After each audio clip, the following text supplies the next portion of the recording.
So అప్పుడు తర్వాత ఏం చేసిర్రంటే మన దాంట్లో కూడా ఇప్పుడు డిగ్రీ అంతకంటే చదివిన వాళ్ళు ఉన్నారా?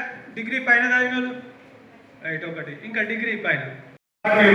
సో దానికోసం ఏం చేసిందంటే ఆయన 3 అంచెల పంచాయత్ రాజ్ వ్యవస్థను తీసుకొచ్చిండు.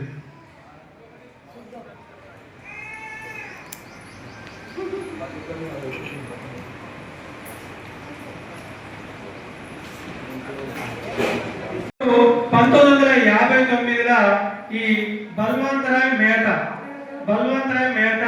ఒక కమిటీని ఏర్పరిచి ఏం చేసిందంటే గ్రామాలు మొత్తం తిరిగింది.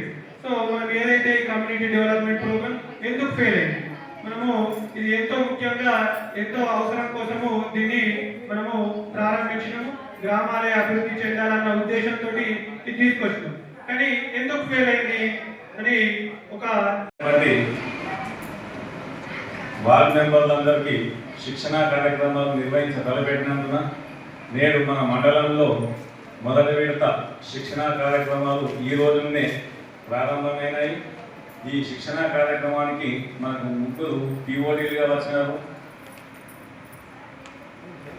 అలాగే ఇట్టి శిక్షణా కార్యక్రమాన్ని వార్డు మెంబర్లందరూ సద్వినియోగం చేసుకొని గ్రామ పంచాయతీ విధులు ఏంటిది, దాంట్లో మన పాత్ర ఏంటి అనేది తెలుసుకోవాలని అందరికీ మనవి చేస్తున్నాను.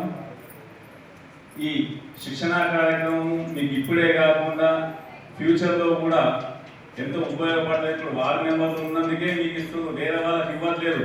కానీ ఈ శిక్షణా కార్యక్రమం మీరు సద్వినియోగం చేసుకుంటే నెక్స్ట్ మీరు వార్డు మెంబర్లు కాకుండా మీకు ఇది ఉపయోగపడుతుంది. మీరు ఇంకా మీ తర్వాత వచ్చే వార్డు మెంబర్లు ఎవరైనా ఉంటే నెక్స్ట్ టైం వాళ్ళకి చెప్పచ్చు, మాకు ఈ విధంగా చెప్పినప్పుడు మీరు ఈ విధంగా చెయ్యాలి అని మీరు చెప్పగలుగుతారు. అప్పుడు వార్డు మెంబర్లు ఆ టైంలో ఇంకా ఏమైనా నెక్స్ట్ వచ్చే వార్డు మెంబర్లు ఏమైనా తప్పులు చేసినప్పుడు కూడా మీరు అట్లా కాదు ఇట్లా సామాన్య ప్రజారికంగా మీరు